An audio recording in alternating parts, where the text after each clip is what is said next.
Hello, and welcome to our 2025 Impact Report on behalf of the Carbon Literacy Project. Um, we have some information about the report itself. We have some guests that we're going to introduce to you who are going to talk about their work and what they've done with their carbon literacy. We have some resources that we would like to share with you and plenty of other things. And whether you're joining us as a learner who's carbon literate and you just want to understand more about the context of the new certification that you've got, whether you're here as an organization that is adopting or about to adopt carbon literacy as approach within your organization to help you deliver system change, there should be content here for you likewise. You could be joining us as a trainer, either within an organization, and we will give you resources to use within your organization, or as a private sector trainer to help you market what you do and work with your customers. As a funder, to see the impacts of the funding that you have already invested in carbon literacy, or the impact that it could have if you chose to invest further, or as a government agency who's simply watching to find out more about how carbon literacy is delivering our national sustainability and climate change priorities. Hopefully, we'll have lots of stuff to keep you interested and hopefully somewhat entertained. So first of all, we have some housekeeping to do. If I can have my next slide, thank you. So first of all, this is a Zoom webinar. So speakers will be appearing on screen. By default, your camera and microphone are muted and will should stay so for the entire webinar. But if you do happen to appear on screen later, we are recording the webinar for a later broadcast and to use to create new resources. So do be aware anything you do say, or if you're visible on screen, is being recorded and will be used elsewhere. You may well have questions you'd like to ask.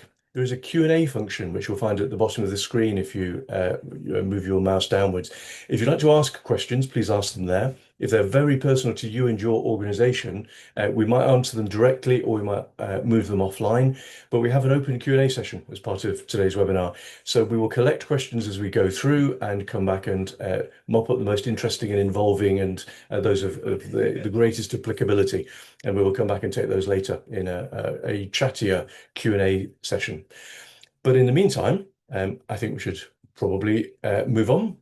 I'm going to chat to you for a little while and give you a little bit of context. My name's Dave Coleman. I'm co-founder and managing director of the project, and it's my pleasure to conduct you into our webinar this afternoon. But you won't just be hearing from me. You'll be pleased here. We have a range of excellent speakers who are going to talk about their work with carbon literacy and what they've done in various contexts, and we'll introduce each of them properly a little bit later on. Next slide, please. But first of all, let's just explain what's going on with our report. Any charity is incumbent on any charity to produce a report showing how it delivers its charitable aims. We are a registered charity, the Carbon Literacy Trust, and therefore we always it's demanded of us that we put some figures into the public domain. But we regard our impact report as an opportunity to show a much wider audience of the impact of the work that we all collectively do together and the impact of carbon literacy, and provide evidence of that and resources that could be used in all sorts of different contexts. Many of you will be very familiar with that infographic that's visible on screen at the moment, our blue infographic, and it's used very widely as a resource. But within the report, you'll find lots of other useful statistics and graphics that you can clip out and use in training materials or presentations that you're doing to colleagues or other audiences. So that infographic summarizes where we are in terms of numbers. But next slide, please. The impact report takes us up to the end of 2025. We thought we would show you the latest infographic, which is up to the end of April, because the numbers change steadily. So we ended last year, and you'll see in the report, at 150,000 learners. At the end of April, we were at 160,000. We're already 2/3 of the way through May. So actually, we already know we're at 162,000. So the interest in growth in carbon literacy is continuing unabated. Within this infographic, it covers all of the key metrics. Can we hop back? Thank you. In terms of the number of training professionals, there are now over 1,000 carbon literacy courses, all like mini carbon literacy projects, over 14,000 organizations engaged. 373 are accredited as carbon literate organizations. We work in 48 different nations, saving carbon. But the whole reason these numbers are important are because of the numbers on the left. 320,000 actions pledged to address climate change, and a very conservative estimate that already the people who are already carbon literate have saved well over 500,000 metric tons of carbon. And that's the impact that we all have. But there are many other impacts, so let's go and have a look at those. First of all, next slide, please. We have a theory of systems change, and I wanted to spend just a moment explaining how carbon literacy delivers systems level change. So there are many learning resources out there to find out and get information about climate change and many other topics. The risk with all of them is that people get new information but don't do anything with that information and are not immediately led on to do so. So when carbon literacy was designed, it was always implicit that within it, there would be a pledge to take action as the consequence of the learning that had now been done, motivated by the experience of having achieved that learning and experienced that learning in a carbon literacy classroom or whatever kind. So everyone that does carbon literacy pledges two actions. One is an individual action that they need no one's permission to take. So everyone leaves carbon literacy training motivated to act and knowing that they can without needing anybody's permission. There are no barriers in place. So anyone leaving the training can act on climate change as an individual, and they do act. But the second action is an action that involves a wider group of people. And that's important because by acting and involving others, we influence others through the actions that we take. And whether it's in a community context and we influence our neighbors, an organization, and we influence our colleagues or our customers or our supply chain or the market in which we work, or in any other context. If we're working with others and demonstrating our carbon literacy and our action involves others, we start to spread that action, spread that influence in favor of action on climate change, and cascade the influence that we have so that more is achieved as a consequence of our carbon literacy. And this combination of learning, action, influence, cascading, working with everyone where they live, work, and study is a unique combination of assets. We are repeatedly told by external experts. And it's one of the things that really distinguishes carbon literacy, and as an approach, as a project, gives us an unprecedented level of agency to actually create change in society and systems level change. Next slide, please. So our report features some of the impacts at scale that have occurred because of the work that's been done by all of the audiences working with carbon literacy, not just us in the project, clearly, all of the people and organizations implementing carbon literacy across the world. We look at some of the climate actions that people have taken, the way sectors have been transformed. Can we go back one slide, please? Thank you. The ways that carbon literacy has affected communities, and the impacts that funding and partnership has had with external partners and organizations partnering with us to achieve greater change. Next slide, please. We look at the actions that particular individuals have taken and the impact that those actions have had. And sometimes that's out of all proportion to the positive expectations that people had at the beginning of taking that action. It's amazing how far the ripples go. Next slide, please. We will look at training professionals, trainers who are working within organizations, trainers who are professionals and work in the commercial world and sell their services to assist others become carbon literate and deal with climate change. And there is a career path and a way of having a sustainable business merely through being a carbon literacy trainer. We now have over 1,000 certified facilitators, trainers, and consultants, and we have a look at that. Next slide, please. We have a look at the impact of carbon literacy on and within organizations. So we feature some organizations, we feature the impact it's had on their carbon, but also the financial savings, because carbon literacy is one of those very unusual bits of training that almost immediately pays for itself in many contexts. So it's an investment rather than expenditure on training. And not only is there a financial saving to an organization, but there are then all of the other benefits in terms of staff morale, profile, competitiveness, the marketing benefits. So we look at all of the impacts of carbon literacy within organizations. Next slide, please. We look at the impact within sectors, where organizations have taken carbon literacy and rolled it outside their own organization and are greening entire sectors within the economy, within the UK and beyond.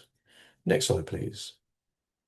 We look at the impact within communities, where local authorities and social housing providers and others are using carbon literacy to improve the life outcomes of the people that they are responsible for, and deliver the services that they are responsible for as organizations more quickly, more cheaply, and more effectively as a result of their staff being carbon literate and finding better ways of doing things to the benefit of the people that are their service users. Next slide, please.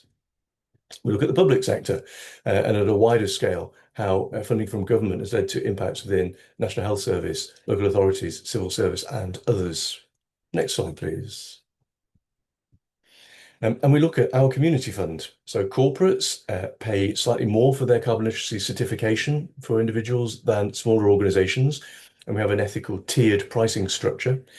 The corporates that pay slightly more have a percentage of their contribution put into a community fund, which we hold centrally, and we use that to fund carbon literacy training for people and audiences that couldn't have afforded it otherwise.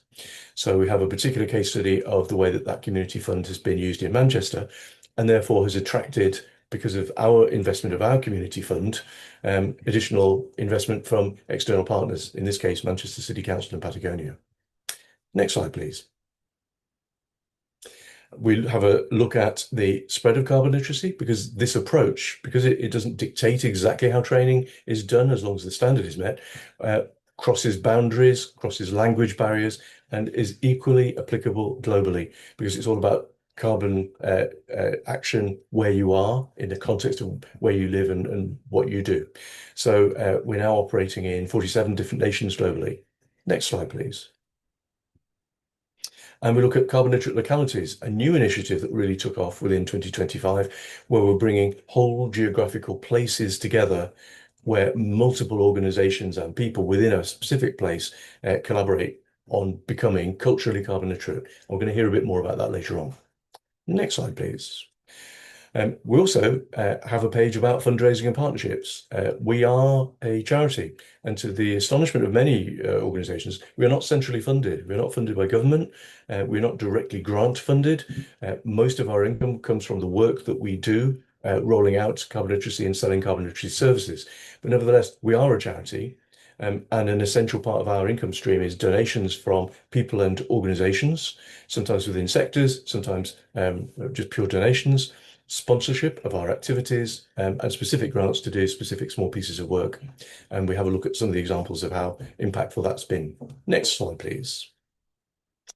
So up to this point, you might be sitting there thinking, well, you would say that, Dave, wouldn't you?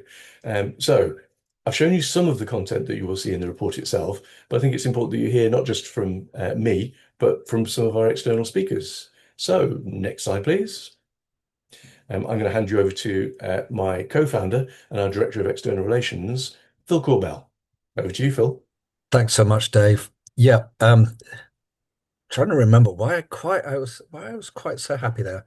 Just happy about the project. Yeah, welcome everyone. Thanks for joining us for the webinar. Yeah, this is the proof of the pudding. Hearing from people doing carbon literacy and how it works for them. So first, we're going to go to London, to the offices of a newspaper you might have heard of, to The Guardian, to hear from Alana, from the advertising team there. Alana, thanks so much for joining us. Thank you. Um, and yeah, this advertising. Okay, we're talking The Guardian here, granted, but advertising and carbon literacy. What motivated you to take up the training? I think I wish I could take the credit. It was actually we have an amazing sustainability team that put us up for it. So they created this kind of bespoke workshop for us that was certified by the Carbon Literacy Project.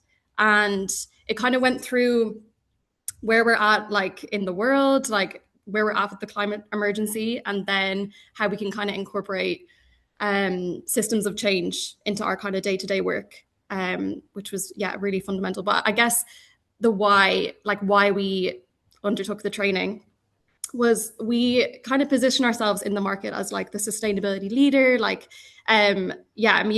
leader of sustainability in media. And we have all these amazing credentials, like we were the first B Corp media owner. We have reduced our carbon footprint by like 43% as an organization the last 5 years. But I think, yeah, we have all these credentials, but carbon literacy kind of unlocked, or I guess empowered us as a sales team to be able to go out and speak to our advertisers with like confidence and feel like experts, and not just like have kind of expertise behind us, but really be able to talk about the climate emergency in depth and yeah, with confidence. You just nailed that. Confidence is everything. It's one thing to have a policy, isn't it? But to Mm. speak with that confidence behind you about the relevance, the impacts, and all of that, absolutely vital. Within the training itself, was there a moment, a standout moment for you? I think, yeah, definitely. I think I maybe went in a little bit overly confident, purely based on the information I learned in school like 10 years ago. But obviously, the climate emergency has like escalated a lot in a decade. Um, so I think the first kind of portion of our training was taking a really like honest and raw look at where we're at kind of with the climate emergency, and I guess just how drastic it is. Um, so that was a real kind of wake up call. And yeah, looking at kind of, you know, if certain political leaders were in power, how will this affect the climate emergency and things like that. So that was definitely a wake up call. And then we each individually calculated our carbon footprint, which again was another wake up call. That's a I think I, moment. Yeah. yeah, I think I was kind of, again, a little bit like maybe overly confident about um, things in my personal life, like being veggie and things like that. And I was like, you know, I know these things. Um, but that was definitely another wake up call. And I think took it out of this kind of abstract, very scientific learning into kind of real life tools and seeing our direct impact. And then we learned kind of, I guess, small things professionally that, you know, is just part of our like day to day, how that really can actually make an impact. Like, I guess realizing that we're part of this, you know, huge media organization, that we could have like really, you know, it has huge scale and things like that. We can really make a difference with like these small day to day changes that we make within the organization. Um, so yeah, We, that was really. we always talk about relevance, relevance, relevance. Mm, Your most of your work is interacting with clients, and mm. how did your changed viewpoint of the environmental impact of clients affect what you do? I think pretty much everything. So from pitch stage right through to the actual activation. I think that across the department there was like 120 of us who took the training. So huge numbers. So that kind of cut across our strategy team, our project management, me as part of the sales team, and things like that. So at each stage, I guess, of receiving a brief from our advertising clients, right through to like actually activating a campaign, um, we saw like small changes that actually made like quite a big difference. So for my side, like including deliverables on plan that we know have reduced CO2 emissions, um, like certain digital products, and then including reduced kind of print space on our actual papers. And then I know from our art team, like they, as part of their kind of changes, they only work with like local photographers, even down to like if we're shooting food content, we'll use local produce, and we don't uh, we don't shoot red meat, for example, things like that. So yeah, I think it had a massive effect across the department from what we learned And as part of the training. and the flip side, influence on advertisers. So you're in a better position to minimize the footprint of your services, but Mm-hmm. um, and obviously they're the client. Customer's Mm-hmm. always right. Yeah, But I mean, what have you seen any influence on customers and clients? definitely. I think in terms of the actual content that we put out as well, like the actual written content that we produce. And also, like within that kind of initial kind of pitch stage, like they are maybe learning things about the products that they're receiving from other media owners or from us, and how that has affected their own, I guess, carbon emissions. So, like something that we're also seeing a lot from advertisers as part of the briefing stage is that this is kind of required. Like they need to know upfront what like their CO2 emissions are going to be for campaigns. Like it's becoming more and more important during briefing stage. Great. So I think Yeah, we're really talking about this mainstream. It is part of the customer ask, and you're better equipped to deliver yeah, on that now. Fantastic. Putting words 100%. into Yeah, your mouth. Sorry, Alana, that's but all right.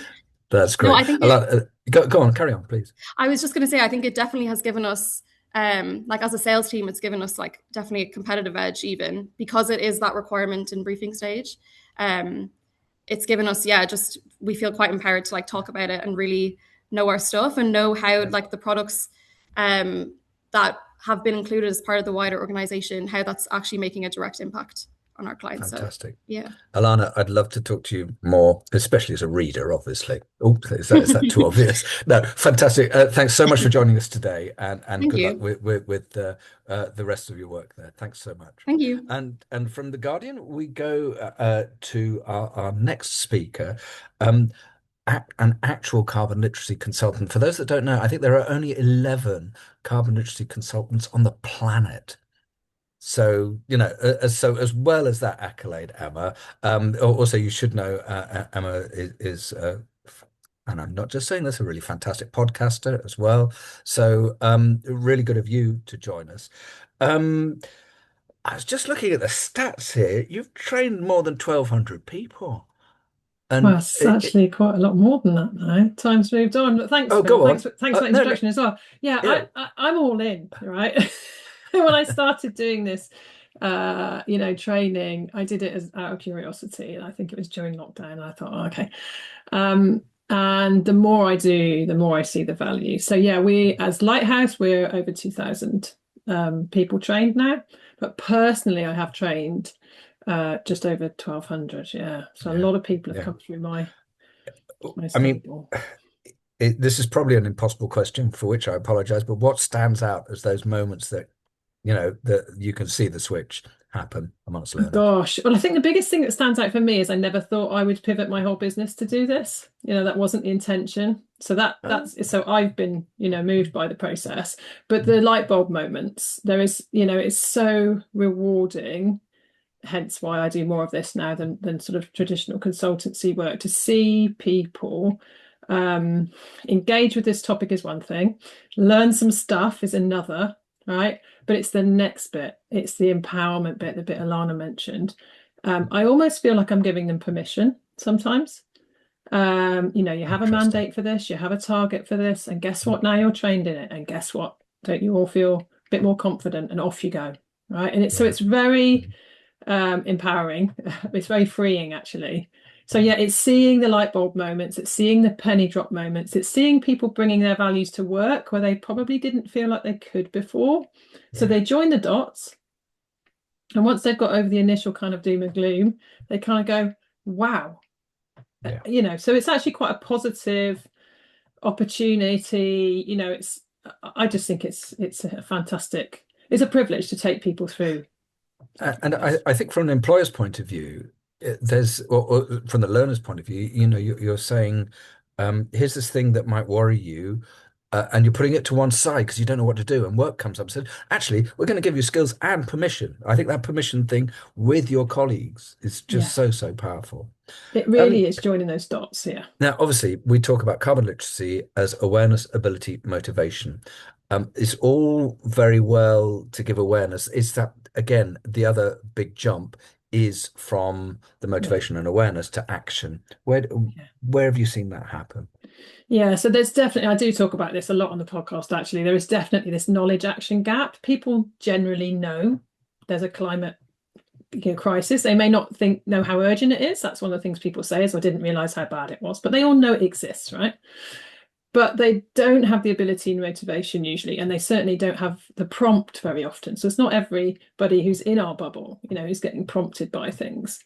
So for me, the biggest shift is where the business puts the scaffolding in place, puts some sort of internal framework in place that almost allows leverage of all this new energy. So they've got all the energy, you've buoyed them all up, you've given this confidence. The worst thing you can do almost is just send them off into the ether, right? With no, and I don't mean they really need their handheld or anything, but they need to bump into other people who've done the course. So you get that kind of reaction. Oh, you did it. Oh yeah, what did you think? Needs to become a coffee or corridor conversation. And B, they need to, because they've been given permission, they need to see that if they push on a door, it might actually open, not Oh that yeah. everything can be done overnight, but they need to see. So the business needs to be on board as well. It's not just about training Yeah. your individuals. And that's why we embed some of that into our carbon literate organization standards as Yeah, well. very much so. Again, I'd love to talk to you for longer, but one last question. Those ripple effects, we start something and then a cascade goes out. Can you think of one example where you've seen that happen? Gosh, I mean, thankfully, so many. Almost on every course, there's a real, Mm, golden moment. But I'll bring on up purely because I've seen a post about it today, actually. mm. So I trained some members of Gloucester Rugby, the Premiership Rugby Club, okay, and it was quite hard for them to see what to do or what should we do around the stadium. It was all very sort of facilities based.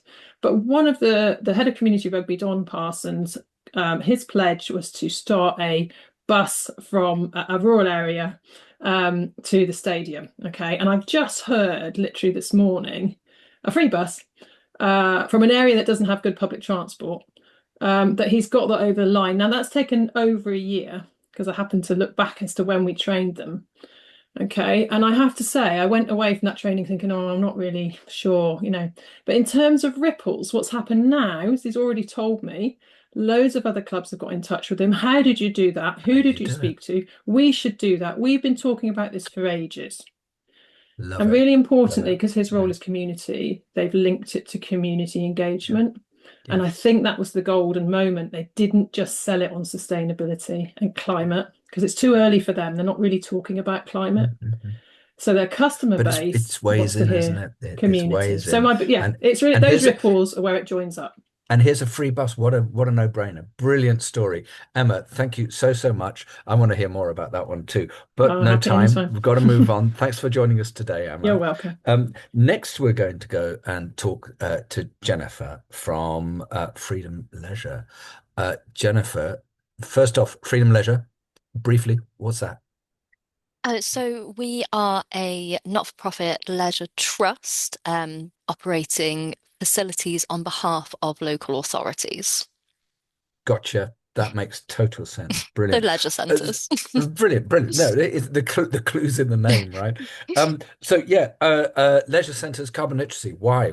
How did that come about? So leisure is a very energy intensive industry, unfortunately, and environmental protection is a key objective for us. So exactly like Emma just mentioned, we wanted to really enable our colleagues to reduce the impact our operations have on the environment. So we have a big focus on operational efficiencies day to day, and we do ask a lot from our colleagues. So we really wanted them to understand why we have certain procedures in place to gain that genuine buy-in. Yeah. It helps them to be able to identify the most impactful actions in their roles and crucially feeling empowered to take that action.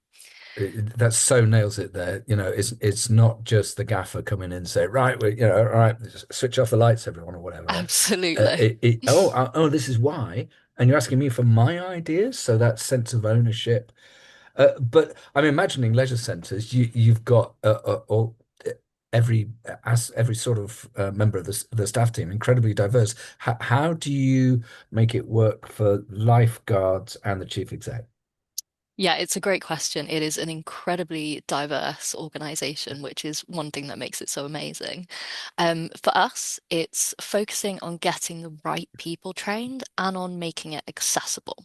So, first thing we did was get our executive leadership team and our environmental working group involved, as getting that buy-in from those really key decision makers really helps it to cascade through the organization.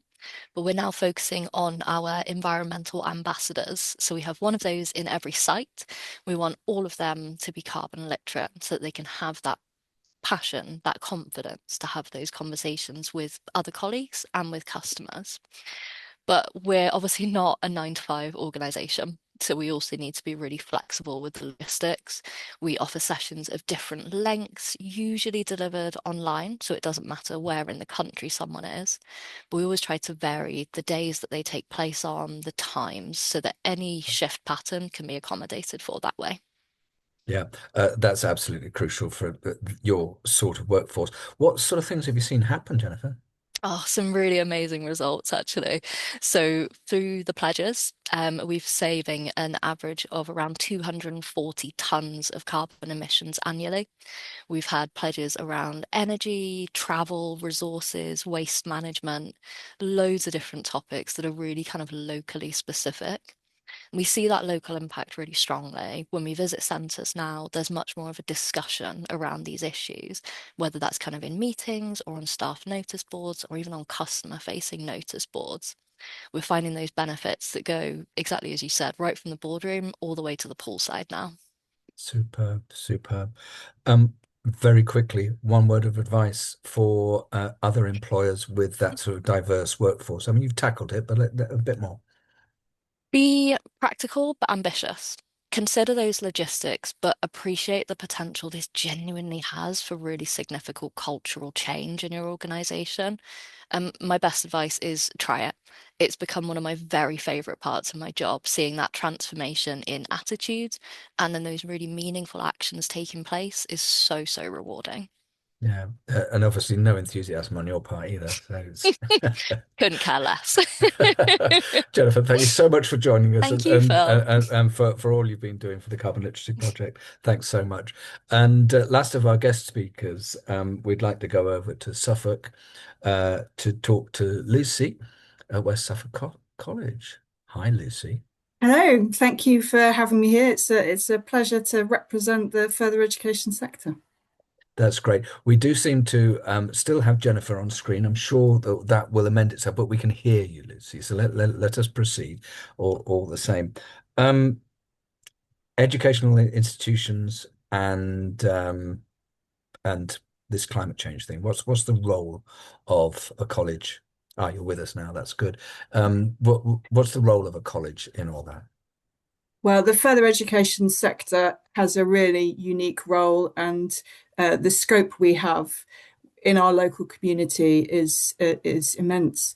We are connected with, particularly at our college, which is part of the Eastern Education Group. So we are linked up with sixth forms, primary schools, and SEND schools. So we Wow. have a lot of reach in our local community, but we Yeah. have also worked with community groups, with our local food museum. We have worked, we're going to be working with Bury St Edmunds Cathedral. We've worked with global businesses, food industry businesses that are local to us. And we've also worked internally with our executives and also across all vocational areas. So as you can imagine, in further education, that is Yeah. a vast Everything. amount of different Everything, subjects. all, yeah, yeah. So if we were Um, talking about a diverse workforce before, now we're talking about diverse subject area. But I mean, exactly. also, I mean, you're defining the idea of an anchor institution, aren't you? You know, and the way that Yeah. you connect with your many stakeholders, communities, and you weaving climate and thus carbon literacy into that. In what ways have you seen this boost in confidence and action happen with staff and students? Well, it's just as it's been mentioned before, it's that permission to change and challenge things, particularly with our staff who, as they're writing their pledge, saying, you know, this should be happening, we should be doing this, and reveal their strong feelings on the subject. So it's So it's been very actually empowering. driving change as well as enacting it then. Yeah. It's that opportunity to Mm. allow people to voice what they've been thinking and wanting to change, and it gives them somewhere to write that down and express it and Yeah. share it.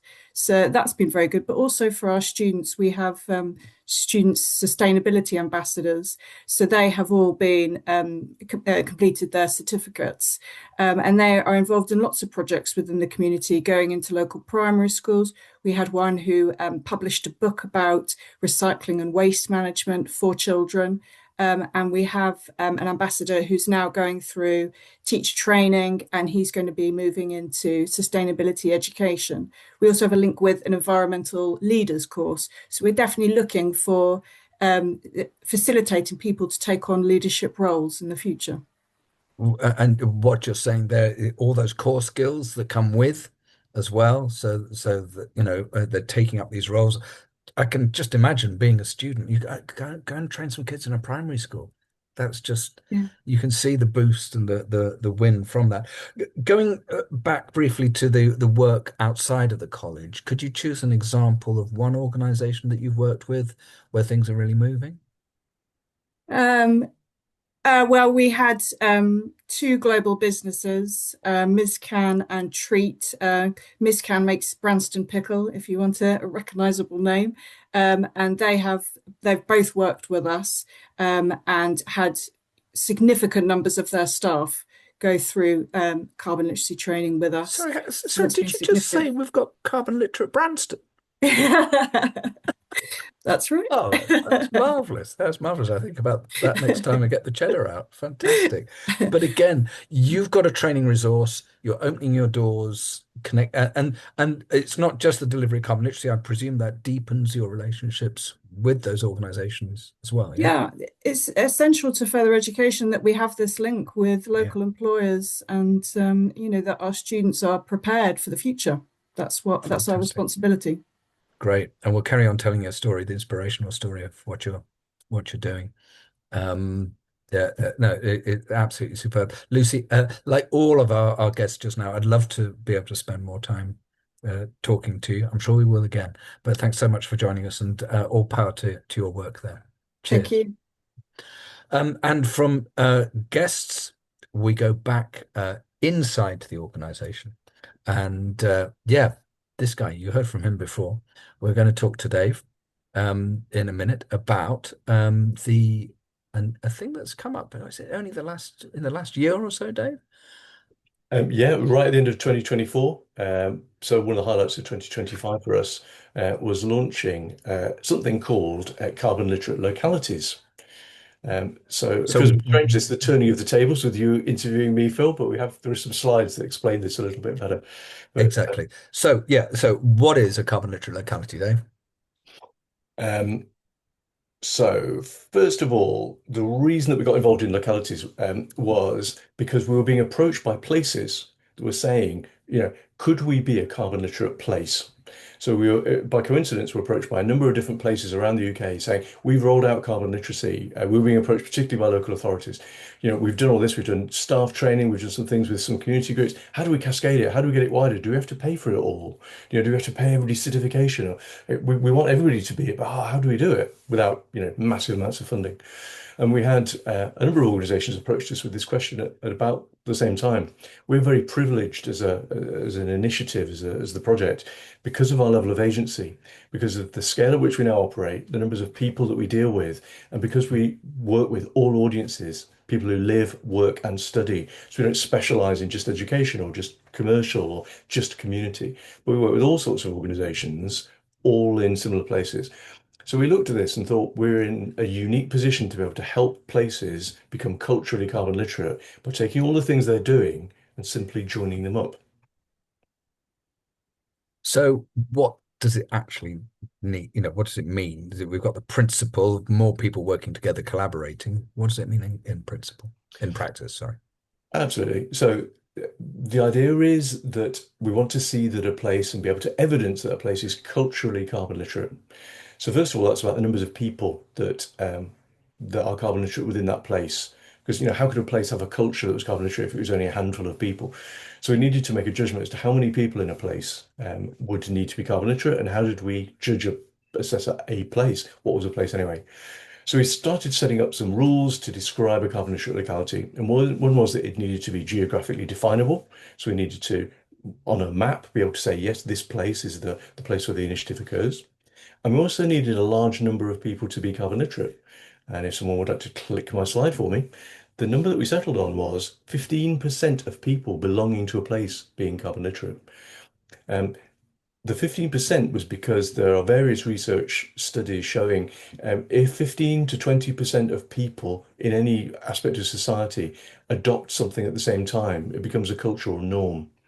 So if we had 15% of people belonging to a particular place carbon literate, carbon literacy becomes part of the cultural norm and it becomes culturally carbon literate. And if we could define a place and then find 15% of its people, that would be where we would start. So we wanted this all to be transparent, and we settled on using the Office of National Statistics ONS population figure. and taking 15% of that figure, and that's the target figure for a place that wants to register and say, yeah, we want to be a carbon neutral locality and start to work towards that. But there's some other requirements as well. Next click, please. We as a project work with people. We use this phrase a lot, people who live, work and study. We meet people where they are, whatever place in society they have. And it's one of the distinguishing characteristics of us as a project. So if a locality is to be culturally carbon literate, we need to see representation from people who live there as citizens and belong there because it's the place they live. People who work there, whether it's public sector, private sector, whatever, but they operate a business there, they need to work in that place. Or people who study there, and that could be in schools, colleges, or universities. And unless all of those sectors are represented within the locality, you couldn't really say it was culturally carbon literate. So in a carbon literate locality initiative, we want to see representation of people being carbon literate in all of those places. And we have some criteria in place depending on the size of the locality for how we measure that and how many different types of place, people, and location within that locality need to be involved. One third requirement was that this can't be us parachuting in to a place and say, oh, telling people what to do. We never do that in the Carbon Literacy Project. That's why we never tell people what to pledge. So a locality initiative must be led locally. So the impetus behind it must come from local people who want to do this. We can help them, we can co-lead with them, we support them as a project. If we have the resources to put our project workers in either on the ground or helping virtually, we can make a big difference. But the locality must reflect local desires, local context, because the right answers to climate change will be the ones that those people locally choose, because they know better than anyone else how to fix the problem locally to them. Great in theory. What about the practice, Dave? Okay, so we have one case study at the moment into this approach, only one, but to be fair, it is the whole city of Manchester. So one of those places that approached us when the concept first was being developed was some people from Manchester City Council who said, what would we need to be carbon literate as a whole city, not just the council, because the council had internally done a lot, but the whole city. How would it be if the whole of Manchester was a carbon literate organisation? Could we be a CLO? So we said, no, you couldn't be because it's just too big. But we put together these rules to be a locality. So let me show you the numbers that apply given those rules that I just showed you a moment ago as being the general rules. So first is the 15% target. So for the city of Manchester, in the heart of Greater Manchester, population about 500,000. So the target for Manchester is to have 85,349 people carbon literate by the end of 2027. It was a 3-year plan at the point that we launched it. Next click, please. So when we were starting this out, because in Manchester we started right at the end of 2024, there were already actually 10,592 people carbon literate. And that was because, as many people are aware, the project is based in Manchester. We started here, and therefore Manchester's had a 13-year head start on the whole of the rest of the world.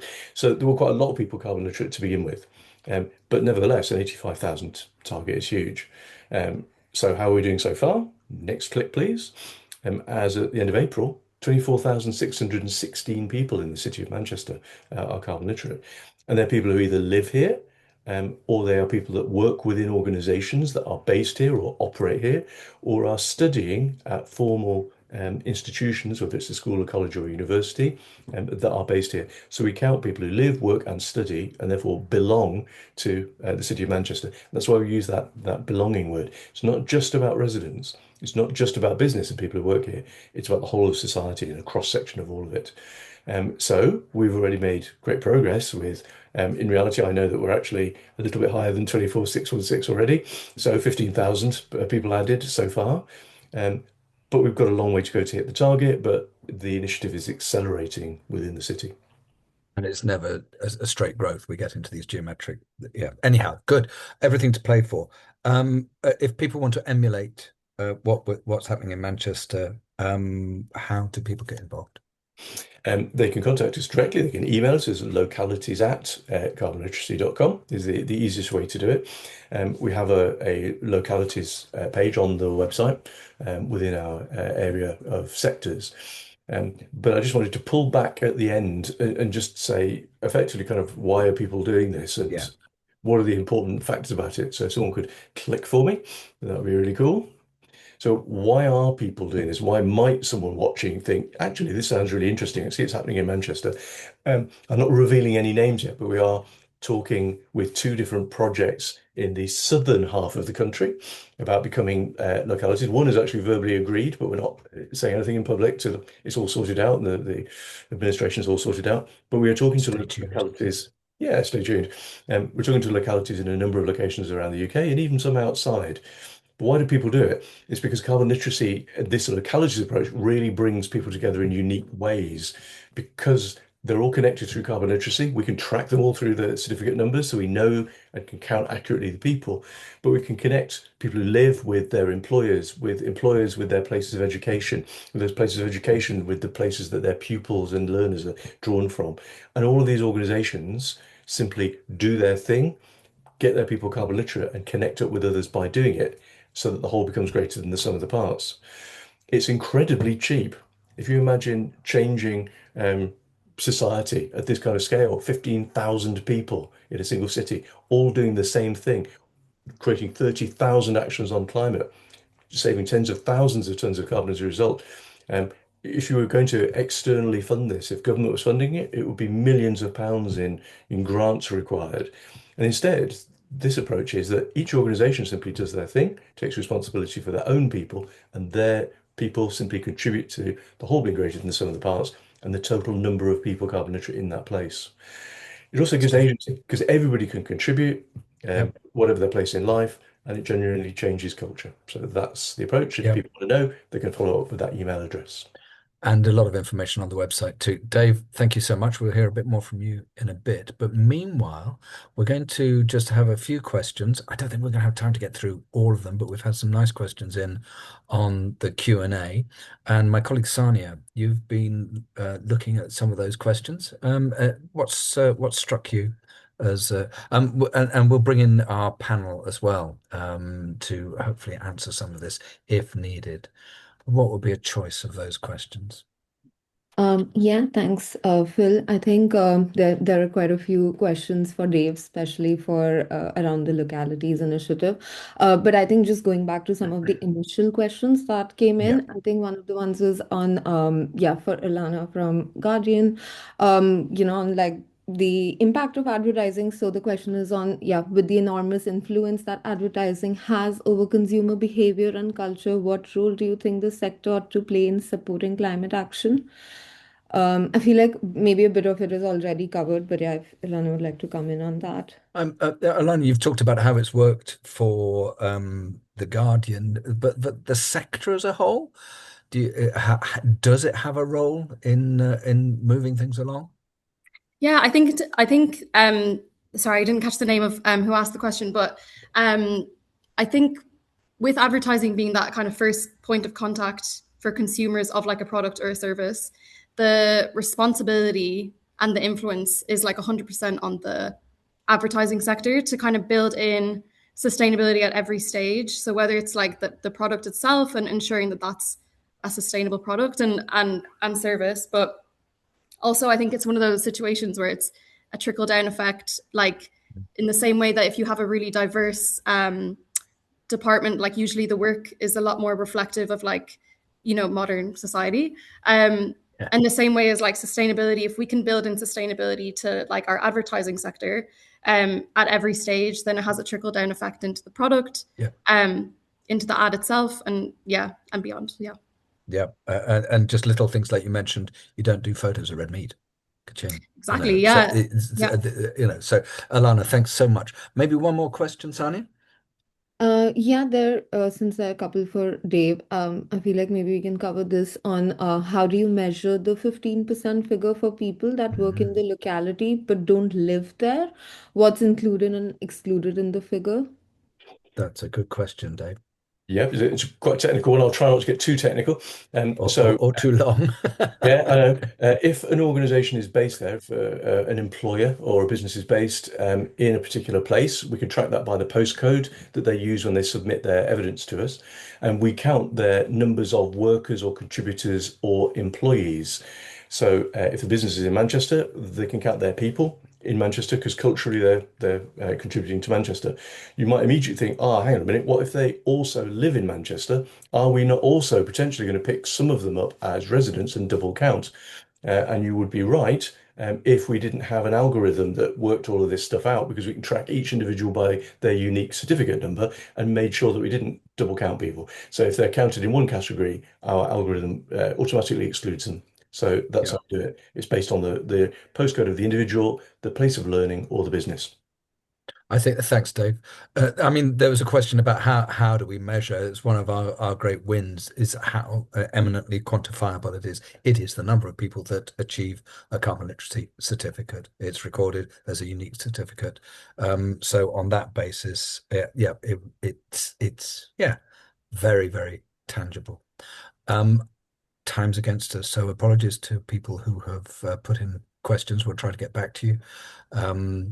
Yes, that tricky one about change. We had a question about changing local authority boundaries, but we use postcodes and maps. But we'll come back to that. If you want to know more, please drop us a line, info@carbonliteracy.com, or if it's localities specific, localities@carbonliteracy.com.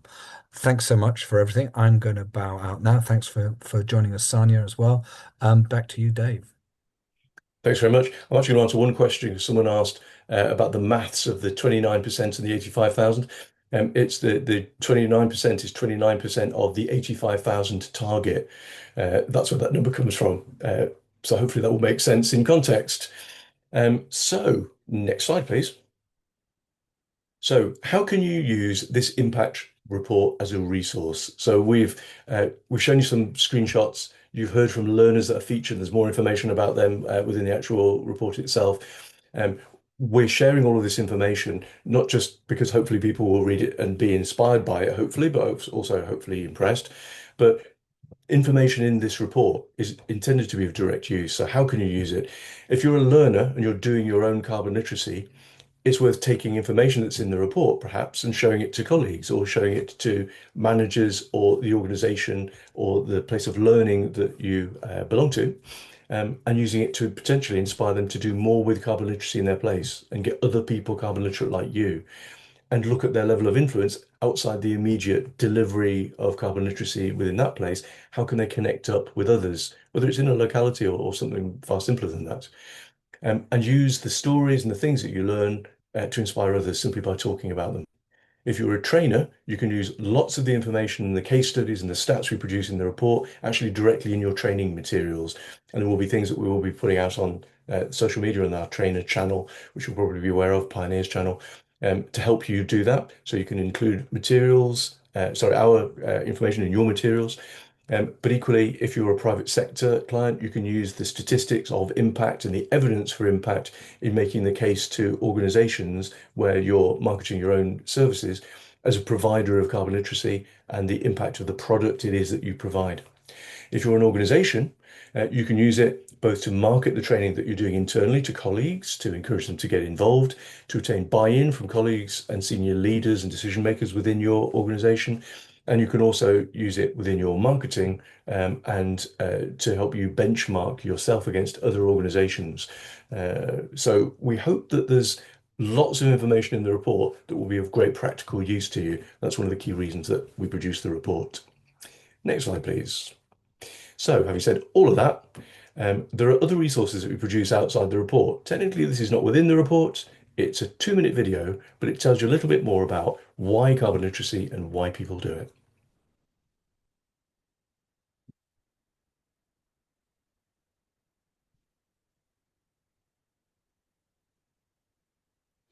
The climate crisis is here, and its impacts are being felt in our homes, workplaces, and communities. The question is no longer should we act, but how can we act? The answer starts with equipping people with the knowledge, motivation, and tools to make a difference. Many organisations face growing pressure to deliver on climate targets, but too often the responsibility falls on a handful of sustainability specialists or passionate individuals.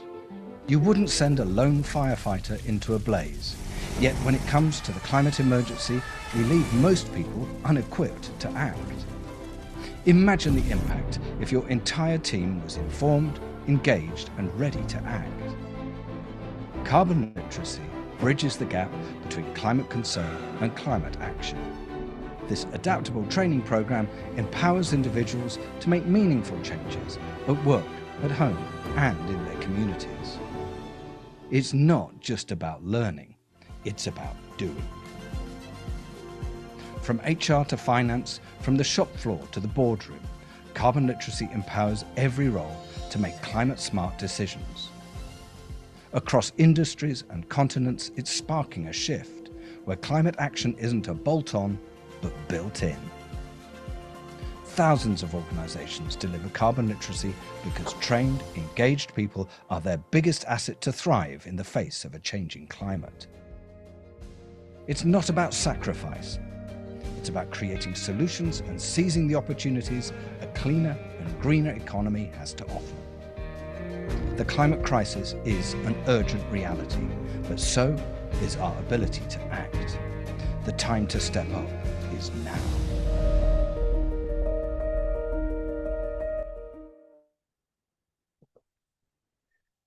So we thought we would share that video with you as a new resource that will be available via our YouTube channel, and also it will be linked in the resources areas within our website. And we hope that it's useful to you in terms of communicating carbon literacy to those that you need to influence within your spheres of influence. So next slide, please. So after all of that preamble, you're probably thinking, well, where's the report then? And here it is. If you want to use that QR code on screen, you can gain direct access to our input report for 2025. It will be obviously on our website and will be clearly signposted, so you'll be able to find it there as a document in the future. But if you would like to go directly to it now, please feel free to use that QR code. We hope you find it interesting, insightful, and inspiring. Next slide, please. If you've been inspired by the things that you've seen and the speakers that have explained their story and the impact that carbon literacy has had on them and their work, please don't forget that we are a registered charity. And as I said earlier, we are not centrally funded to do this work. We have to pay our way all the way through all of this. As a result, we have a new initiative that we were going to announce at our CLO Awards, but we thought we'd give you a sneak preview. If you want to use that QR code, which is different to the one I just showed you, it will take you directly to an individual giving page, which we've now added to our website. Over the years, many people have approached us and made individual donations. But numbers of people said they'd really like to contribute to us on a regular basis, a small amount every month. Particularly those who felt relatively cash rich and time poor, but still wanted to see something happen on climate change, and funding us was a way of them seeing that change.